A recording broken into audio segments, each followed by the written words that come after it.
Hola, buenas tardes. Estamos en la clase de antecedentes de la psicología y bueno, para comenzar vamos a trabajar sobre el tema de la psicología y su origen. ¿Sí? Es importante recordar que la psicología ha evolucionado a lo largo del tiempo, que no siempre ha sido como la conocemos actualmente y que pues ha atravesado por las ideas de muchos personajes, de muchos pensadores que le han dado forma hasta llegar a lo que es el día de hoy. Bien, vamos a empezar con una pregunta que es importantísima para saber, pues, a qué, cuando hablamos de la palabra psicología, de qué estamos hablando, ¿no? Entonces, bueno, ¿qué significa la palabra psicología? Actualmente nosotros, los psicólogos, sabemos que hay, pues, dos definiciones, ¿no? O dos tipos de definiciones. La primera es la definición etimológica. Si nosotros recordamos, la etimología se refiere al estudio del significado de las palabras, o sea, de dónde provienen. ¿Sí? La etimología estudia los significados, de dónde, de qué raíces salen o proceden las palabras. Y generalmente cuando hablamos de una definición etimológica, hacemos una descomposición de la palabra, la partimos en partes, en las partes que la componen. En este caso, la palabra psicología está compuesta por dos términos. El primero que es psique y el segundo que es logos. ¿Sí? Para empezar, pues psique es un término griego que hace alusión a la diosa del alma. ¿Sí? En la antigua Grecia o en la mitología griega se creía que la psique hacía referencia a la diosa del alma. Por lo tanto, cuando hablamos de psicología, la primera parte, psique, se interpreta como alma. Este significado fue cambiando conforme fue avanzando y evolucionando la psicología. Por lo tanto, nosotros ahorita ya no decimos que la psicología es el estudio del alma. ¿Sí? Actualmente hablamos que es el estudio de la conducta, pero antes de eso también psique se llegó a interpretar como mente. Entonces, en algún tiempo, la psicología era el estudio del alma. Después evolucionó al estudio de la mente y actualmente se dice que la psicología es el estudio de la conducta. ¿Sí? Y bueno, aquí viene la segunda parte que es logos, estudio o tratado. Todas aquellas ciencias como la biología, la cosmología, todo lo que termina en logos significa estudio o tratado. ¿Sí? Por lo tanto, la psicología, al ya componer la palabra psicología en estas dos partes, pues vemos que significa estudio o tratado, como ya lo habíamos dicho, de la mente, del alma o en el caso actual, pues de la conducta. ¿Sí? Ya no hablamos de la mente, ya no hablamos del alma, ya hablamos de la conducta. ¿Sí?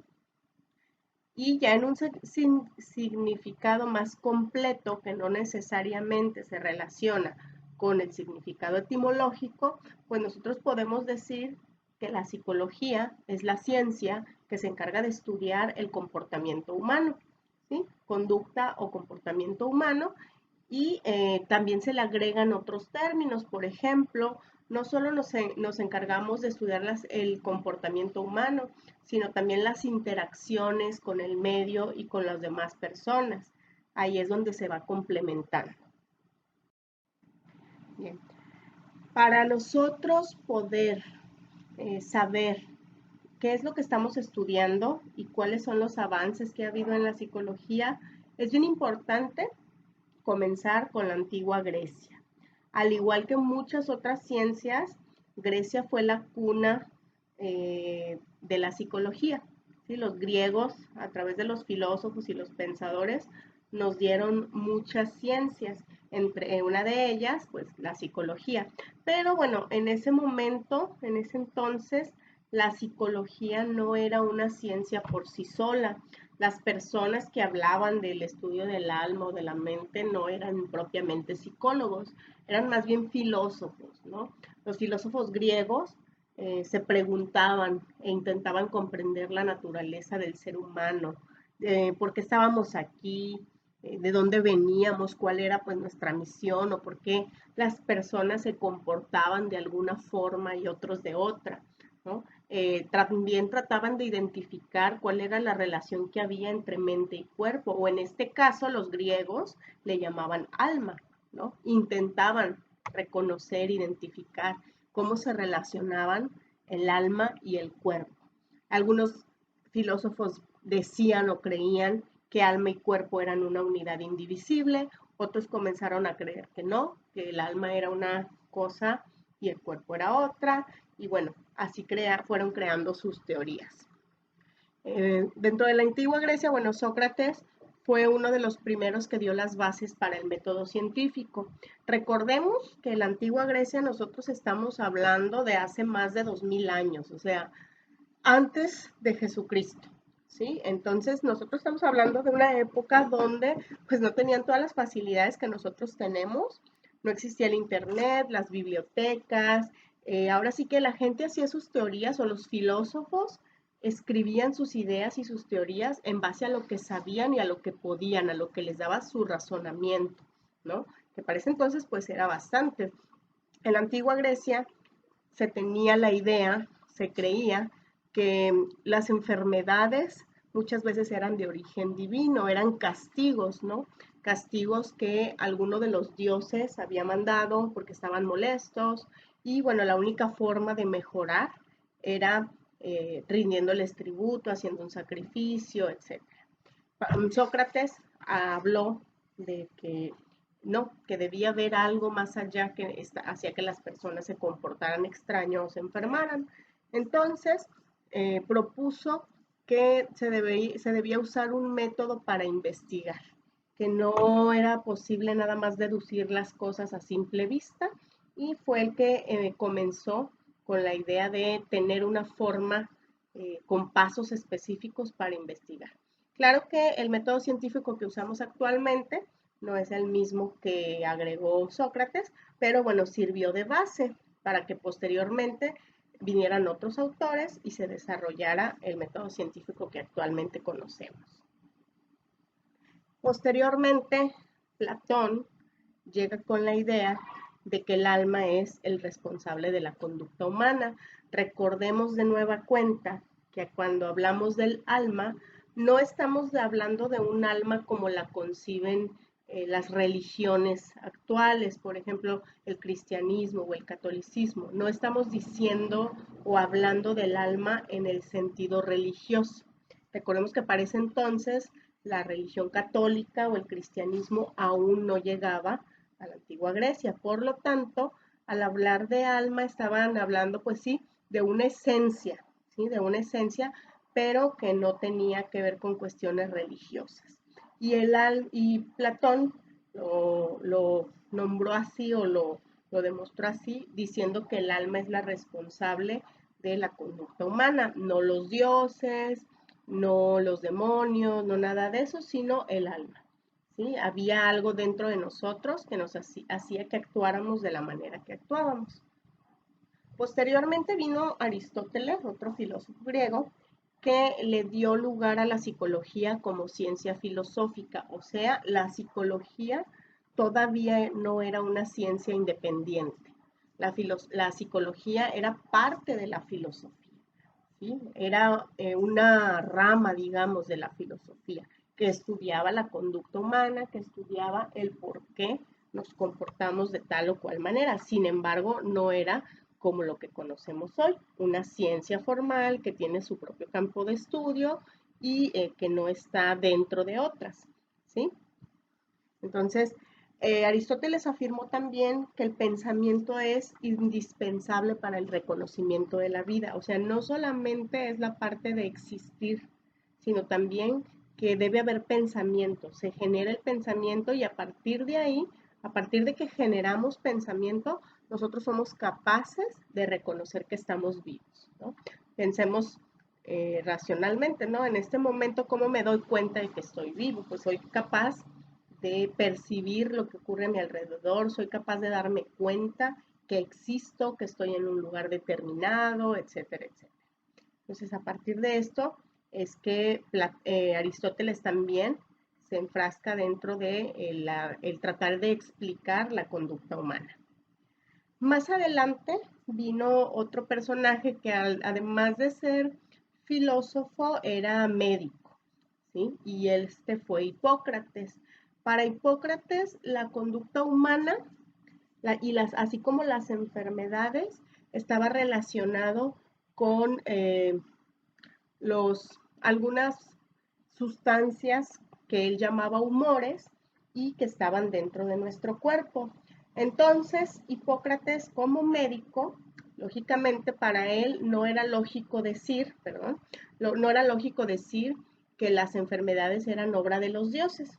Platón, como médico y científico que era, afirmaba que, recordemos, era una época muy distante donde los medios de investigación eran limitados.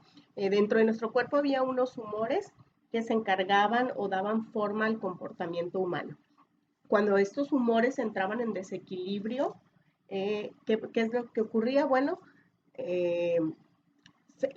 las personas se enfermaban o empezaban a comportarse de maneras extrañas. Entonces, trastornos que hoy reconocemos como trastornos, la depresión, la ansiedad, la esquizofrenia, no era responsabilidad de los dioses, sino era que había un desequilibrio corporal, ¿sí?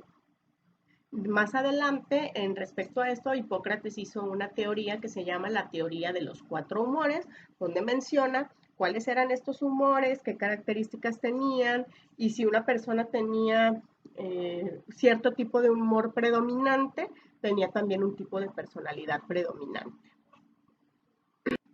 Bueno, el pensamiento de los griegos perduró por mucho tiempo, pero pues recordemos un poquito las clases de historia.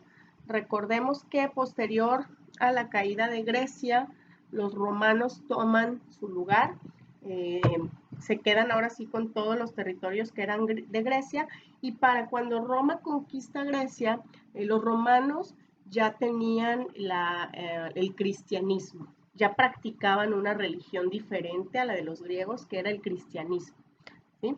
Y en este sentido, pues cuando Roma conquista todos los territorios de la antigua Grecia, comienza una etapa donde el cristianismo se empieza a extender, ¿sí? Y a lo que se le conoce pues como la Edad Media.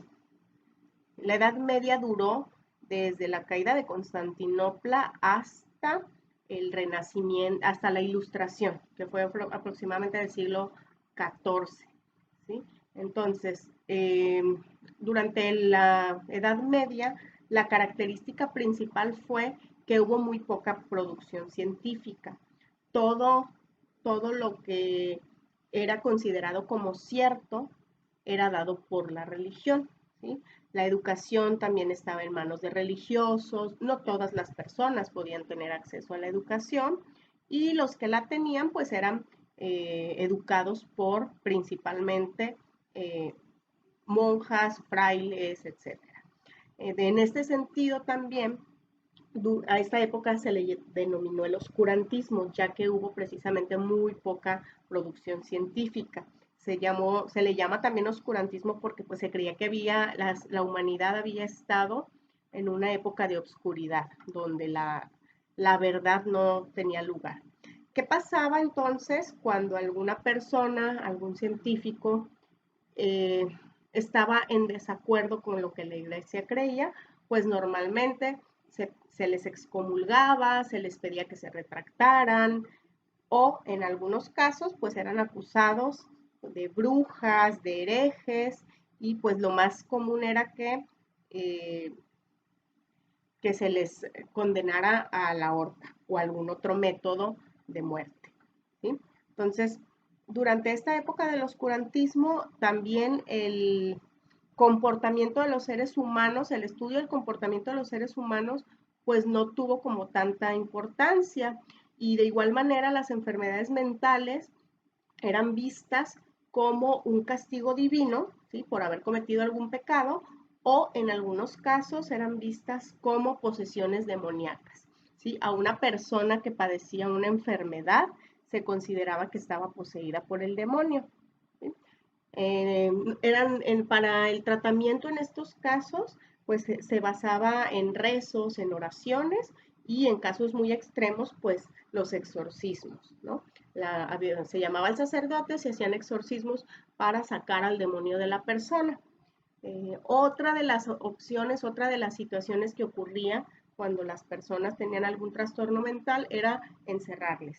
¿Sí? No, en ese entonces todavía no había hospitales psiquiátricos, hospitales mentales, la psiquiatría no estaba tan avanzada como lo es ahora, entonces se les encerraba en lugares reducidos, alejados del contacto social, alejados de las demás personas, ¿sí? Y se les mantenía únicamente con alimento y en condiciones pues muy deplorables, ¿no? En lugares sucios, en lugares de muy pequeños donde no había contacto humano. Bien, una vez que la Edad Media llega a su fin, comienza el Renacimiento y la Ilustración. ¿Sí? En esta época, el pensamiento científico comenzó a resurgir. El pensamiento científico comienza a ganar popularidad y hubo muchas personas que empezaron a investigar en diferentes ámbitos.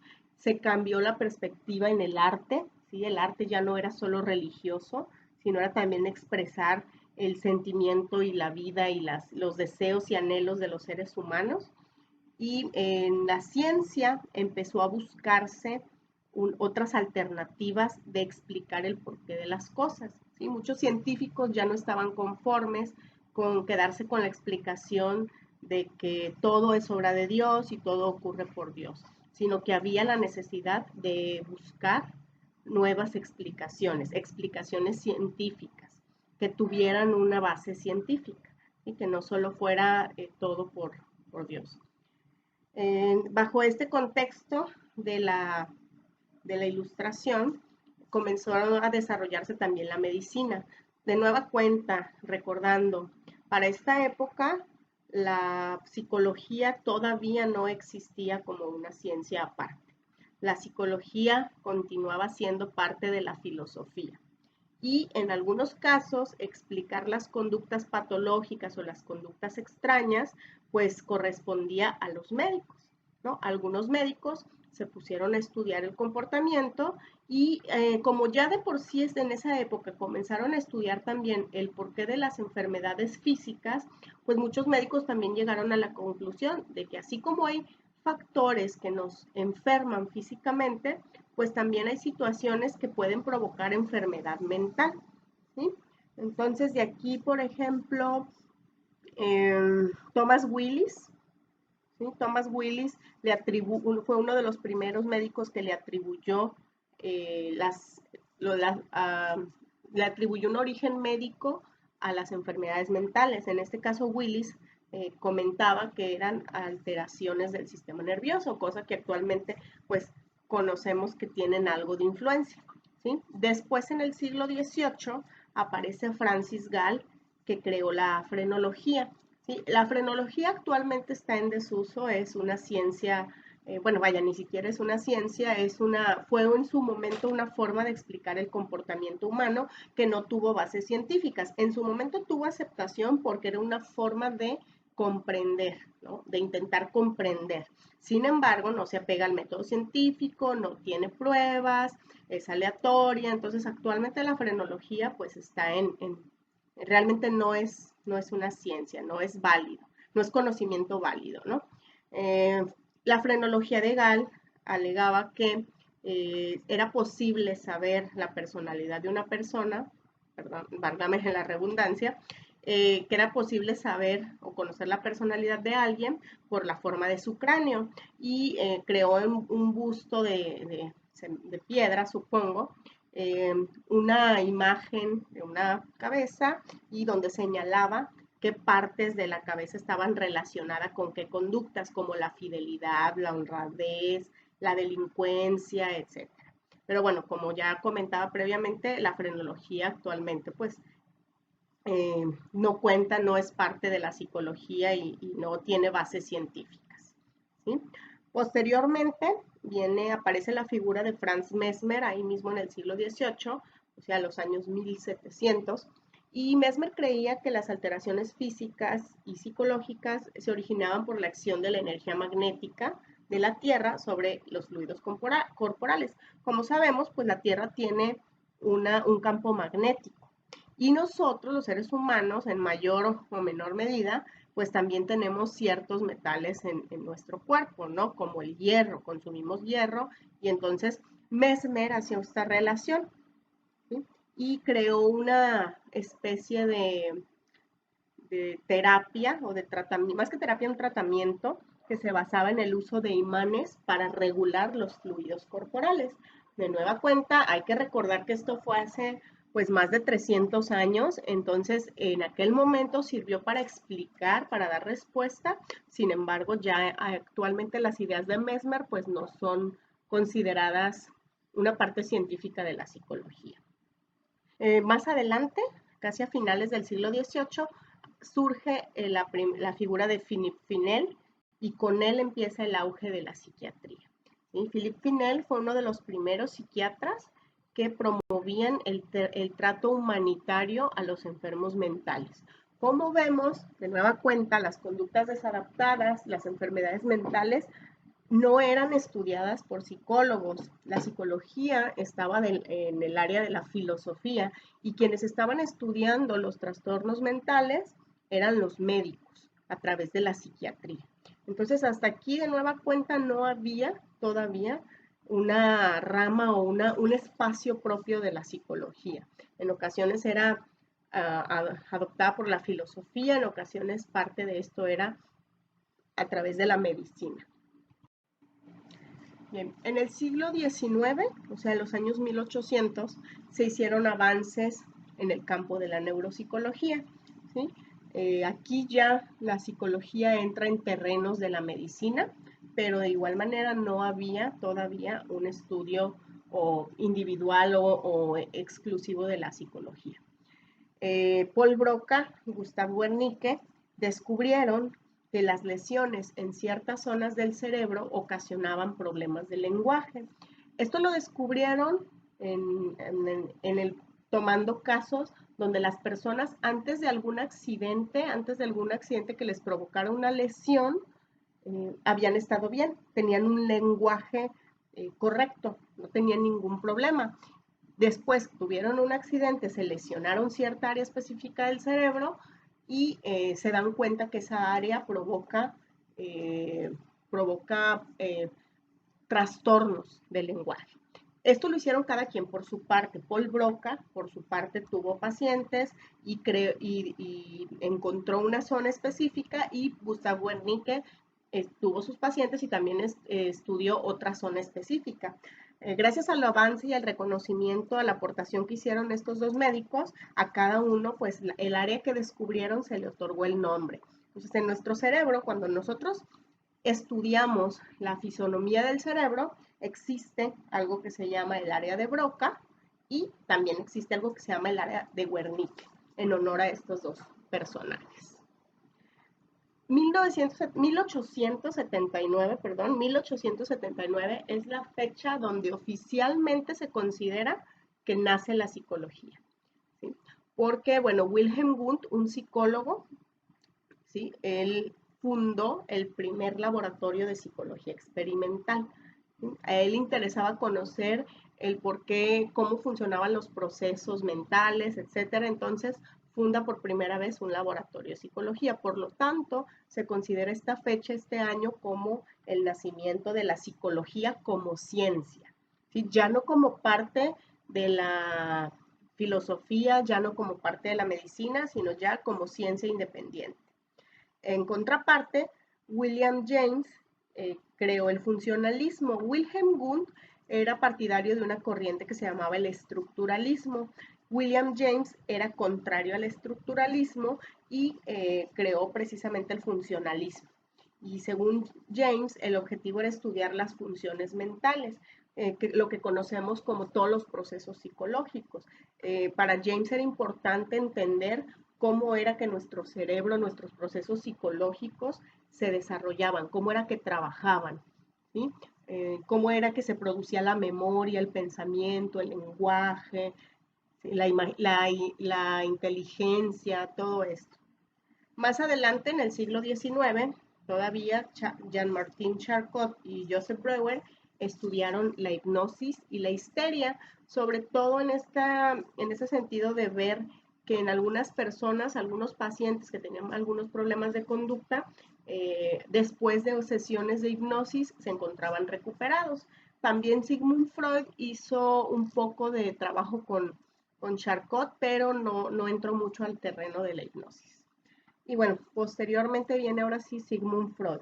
Muchos confunden o creen que psicoanálisis es sinónimo de psicología, ¿no? Aquí hay que entender, o que Sigmund Freud es el padre de la psicología. Aquí hay que entender que la teoría psicoanalítica o psicoanálisis es una rama, es una parte, es un modelo teórico de la psicología, pero no toda la psicología es psicoanálisis.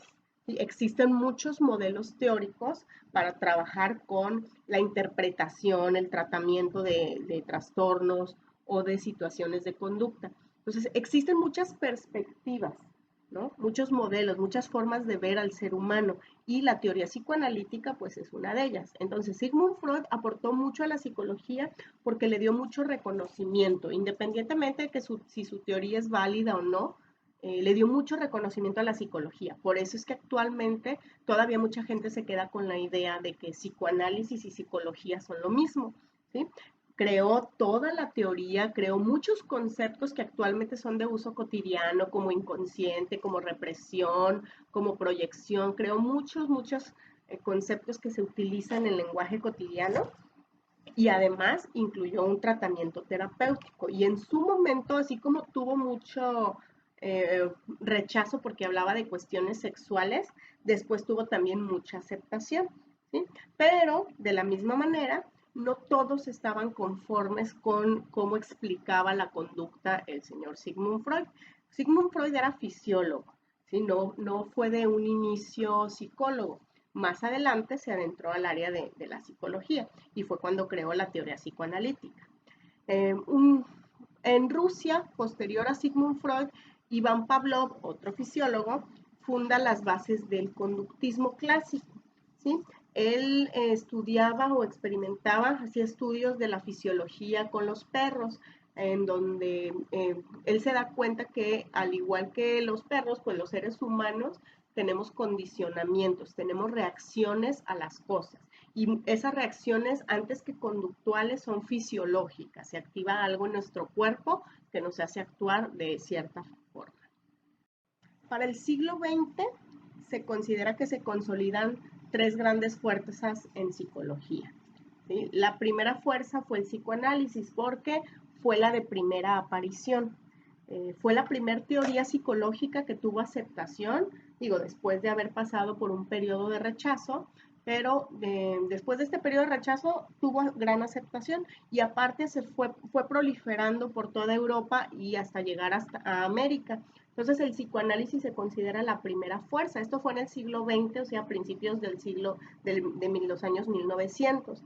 El psicoanálisis es considerado la primera fuerza, pero como ya lo habíamos dicho, surgen ideas diferentes, surgen personajes que no están de acuerdo con Sigmund Freud, que no están de acuerdo con las ideas del psicoanálisis, y qué es lo que pasa, pues se funda otra forma de pensar, entre ellas, bueno, Iván Pavlov estudiaba el ser humano desde otra perspectiva, y a esto le siguieron William James y Skinner, ¿sí? William James también era partidario del condicionamiento clásico. Él mencionaba que la conducta humana era posible moldearla a través de los estímulos, ¿sí? Que los seres humanos respondíamos a estímulos y que en algunas ocasiones la conducta inadaptada o la conducta patológica era originada por un mal condicionamiento, o sea, nos habían acostumbrado o condicionado de una manera errónea, ¿sí?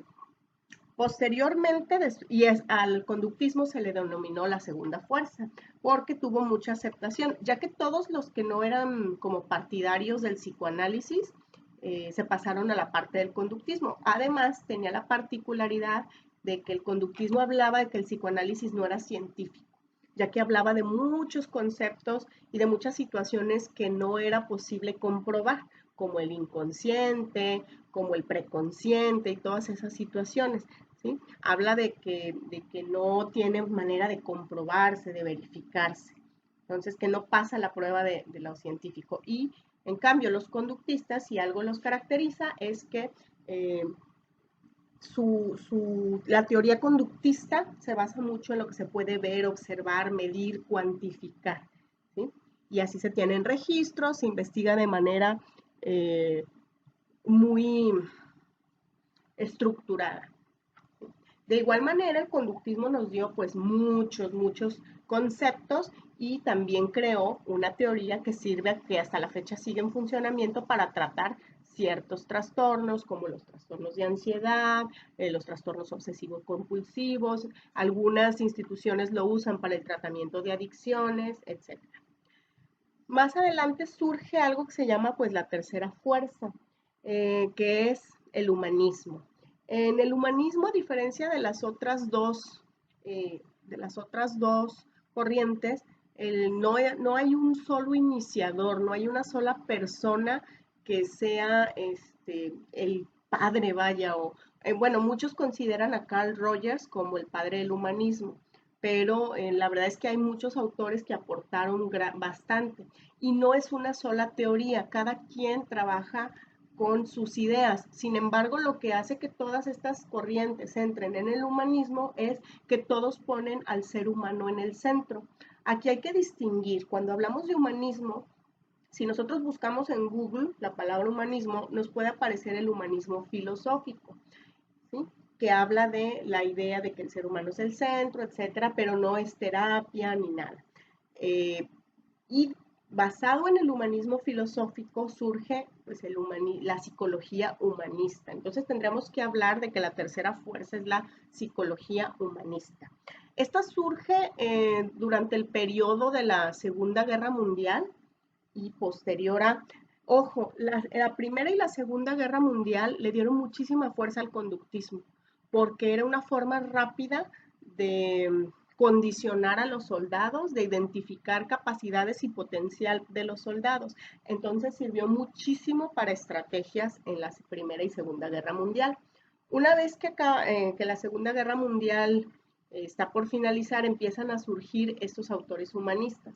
Ellos no estaban de acuerdo, los humanistas, en que los seres humanos éramos víctimas de nuestro inconsciente y que no teníamos poder ni control sobre nosotros mismos, porque todo estaba determinado por el inconsciente. Pero tampoco estaban de acuerdo con los conductistas al decir que somos únicamente un cúmulo de estímulos y respuestas, ¿no? Desde el punto de vista filosófico, pues el humanismo pone al hombre, al ser humano en el centro, y los psicólogos humanistas o la psicología humanista consideraba que el ser humano es un ser con libre albedrío, que es capaz de decidir, que es experto en su propia vida y que si en algunos momentos ha tenido o tiene problemas mentales, puede salir adelante. ¿Sí? Tiene la capacidad, tiene las herramientas en sí mismo para salir adelante. Dentro de los autores humanistas más reconocidos están Viktor Frankl, que creó la logoterapia. Él sobrevivió a un campo de concentración en Alemania y durante su estadía en el campo de concentración se puso a observar mucha de la interacción entre los soldados, entre los internos, entre las personas que estaban en los campos de concentración y crea la logoterapia, la cual habla de que el ser humano está siempre en busca de un sentido de vida. Posteriormente, su obra más famosa, perdón, es de Viktor Frankl, El hombre en busca de sentido. Posteriormente surgen también las ideas de Abraham Maslow, toman mucha relevancia. Maslow seguramente lo habrán escuchado en alguna ocasión hablar sobre la pirámide de Maslow o la pirámide de necesidades de Maslow. Maslow hablaba de que los seres humanos tenemos necesidades que hay que satisfacer, ¿sí? Y que hay diferentes tipos de necesidades. Algunas son básicas, las compartimos incluso con los animales: comida, respiración, descanso, sueño, reproducción, y que esas son necesidades básicas. Y por otro lado están las necesidades pues superiores, ¿no? Necesidades psicológicas, de pertenecer a un grupo, de sentirse valorado, hasta llegar a la punta de la pirámide, que es la necesidad de autorrealización, de sentirnos plenos, de sentirnos satisfechos.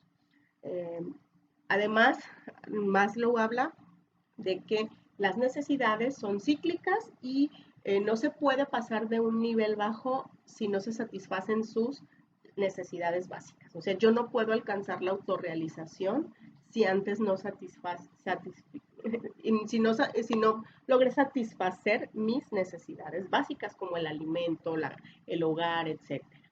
Y bueno, Carl Rogers, que comentábamos ya que algunos consideran que Carl Rogers es el padre del humanismo o de la psicología humanista, él comentaba que para que la terapia diera resultado en los pacientes, era necesario dejar de verlos precisamente como pacientes, ¿sí? Se alegaba que se había estado viendo a las personas con este binomio, esta perspectiva de salud-enfermedad.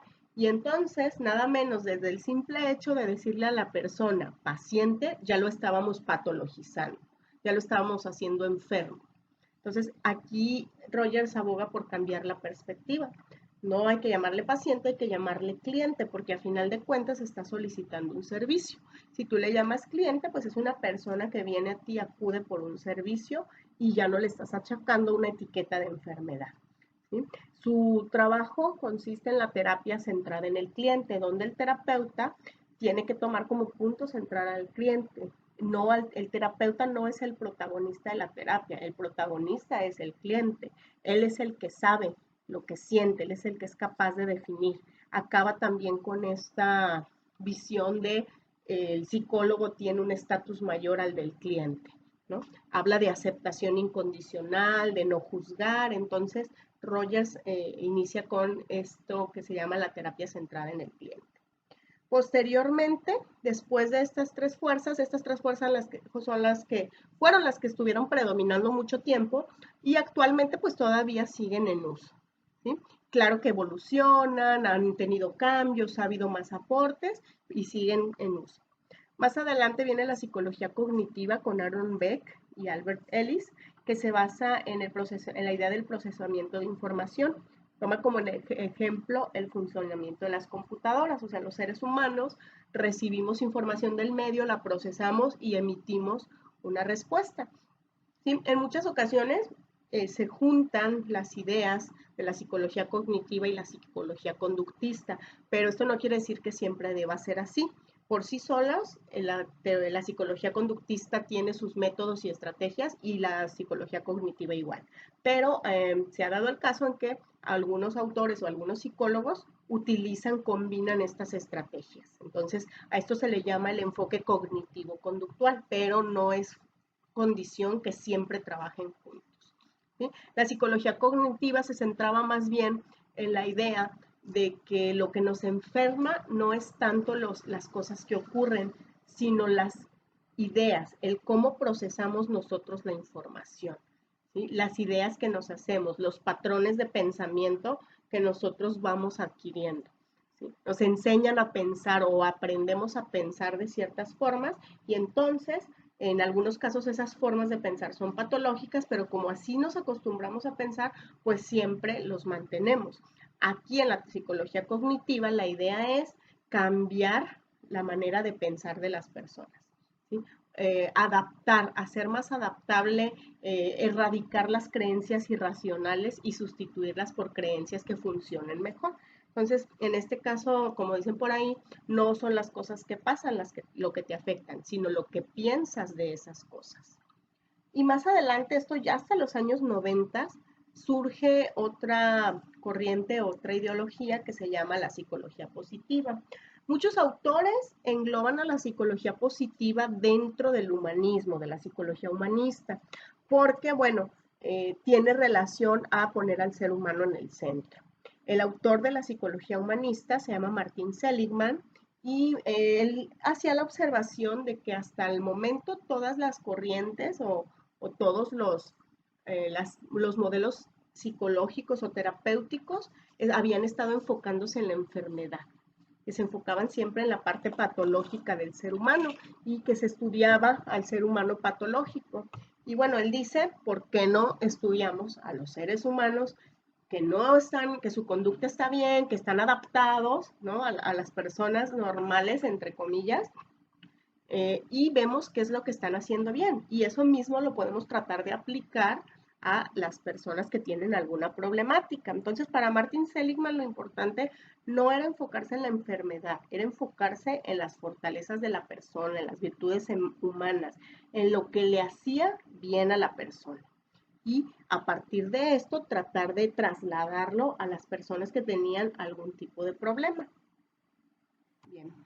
Ahora, ya dijimos que el estudio o la psicología tiene como objetivo el estudio de la conducta. Si bien es cierto que ese es el objetivo principal, estudiar cómo se comporta y por qué se comporta el hombre de tal o cual manera, otro de los puntos importantes y que es necesario aclarar son los objetivos o las metas. ¿Cuáles son las metas de la psicología? ¿Sí? En general podemos hablar de que hay 4 metas muy específicas. ¿Sí? La primer meta que tiene la psicología es describir la conducta. ¿Sí? Para esto nosotros requerimos de la observación, una observación cuidadosa, una observación imparcial. ¿Sí? Requerimos de esto para posteriormente pasar al siguiente paso o la siguiente meta, que es explicar la conducta. Una vez que yo observo la conducta de un sujeto, puedo describirla, puedo decir ocurre esto, esto y esto. Y al describir lo tengo que hacer sin prejuicios y siendo muy objetivo. ¿Para qué? Pues para después poder explicar el por qué está ocurriendo esa conducta. Y decíamos, primero describimos y después la otra meta es explicar por qué la persona se está comportando así, por qué la persona está haciendo esto o aquello. Entonces, una vez que yo describo, puedo explicar por qué. Y no nada más el por qué se comporta así nada más según lo que observo, sino qué factores están influyendo en esa conducta. En psicología comprendemos que el ser humano no está aislado, ¿sí? Que el ser humano es parte de una sociedad, de un ambiente, de un contexto y que la conducta muchas veces responde a factores externos, no solo a los factores internos. Una vez que nosotros somos capaces de explicar por qué la persona se comporta de tal o cual manera y qué factores influyen en ese comportamiento, pues la siguiente meta es predecir la conducta.